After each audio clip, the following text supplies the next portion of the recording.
I'm sorry, but the system just doesn't do that. It's the phrase that everyone who deals with change in their work hears all the time.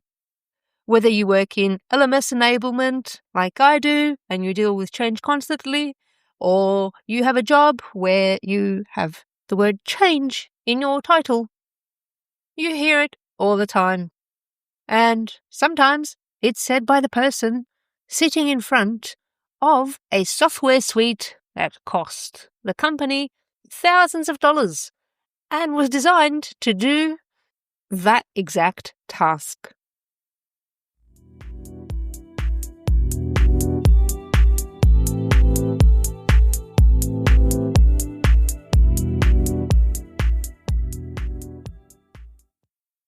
Welcome back to I Had Plans. I'm your host, Smaragda, and today we're diving into the messy, the hilarious, and deeply human world of change. I want to talk about why, as a species, we are hardwired to resist progress. We think we don't, but we do. We resist progress even when it means we get to go home on time or do less manual work. So I'll be sharing a story from a recent project involving a secret spreadsheet and the art of going from invader to ally. Let's go. I was recently called into an organization as a contractor. Being a contractor is a bit like being a private investigator in situations like this. You're there to look under the hood and see why things aren't moving. To me, and to the organisation, it doesn't matter who's doing something the wrong way or the inefficient way, or why. They just want things fixed. My task here was clear. Develop a standardised e-learning course template.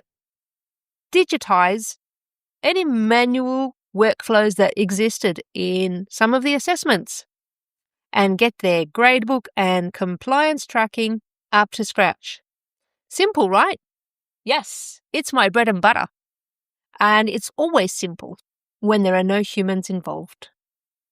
What I found was that the official system, the learning management system, was a bit of a ghost town. No one was taking care of it because it wasn't anyone's job to.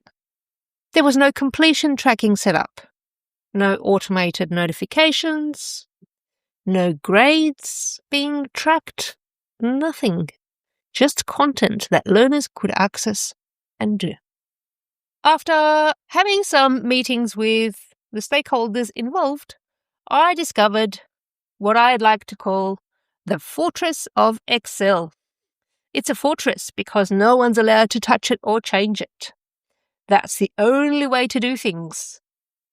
The poor trainers were manually entering their grades into an Excel spreadsheet after they had reviewed the content online. And then the admin would manually email every learner with their grade and the feedback. Now, from a technical perspective, as someone who does this every day, it's a disaster. But it's easy for me to say because I know how to fix it. It's a compliance risk and a massive time sink. But from a human perspective, I get it. The spreadsheet for them was safety. If the system for them is considered broken, the admin is actually the hero who keeps the ship afloat. So when I introduce a template that automates their work, when they think it wasn't possible, it's not just about changing a workflow and improving efficiency. To them, it feels like we are challenging their identity.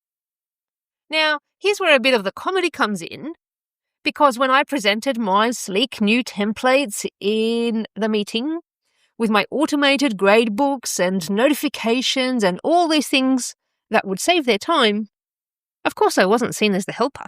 I was the invader. When people think they don't have enough time to learn this complex system and they haven't been given training, they don't stop working. They just double down on the hard manual process that they're familiar with. We all know about the IKEA effect, right? There's a strange human pride in tasks and products that we have helped build. So, of course, the admin team was very proud of overcoming the challenges they faced and solving the problem day in, day out. And if you've spent years being the person who knows the secrets of this manual process, a standardized template and a workflow makes them a beginner again. And humans often hate being beginners. Again, not because they don't want to learn, but sometimes they think that it's harder than it actually is to learn. So how do you actually move the needle? Well, you don't just hand over a manual and ride off into the sunset. The team needs to be reassured.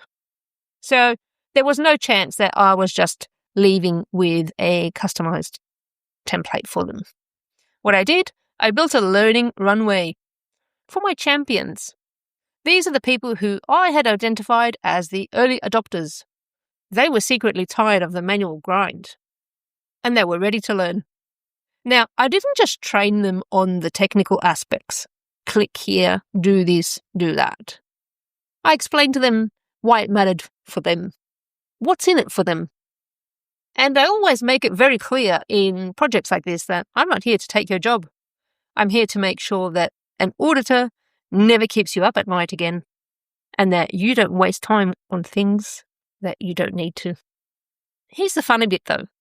It's expected, but it's still funny because we all know it, but we still do it.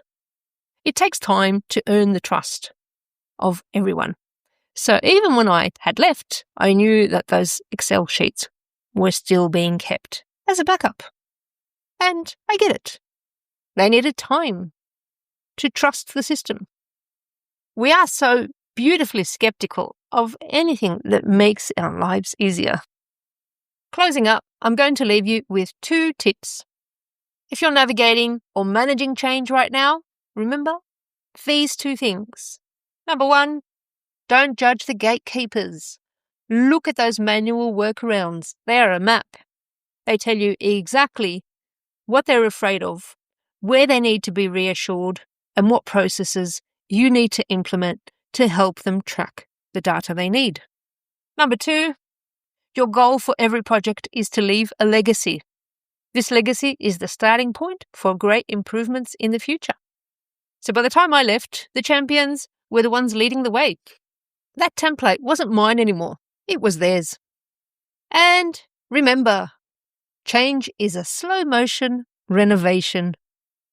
Thanks for joining me. Go out there, find a spreadsheet, and see if you can turn the fortress into a bridge. Don't forget to follow if you like what you hear. I'll talk to you again next week.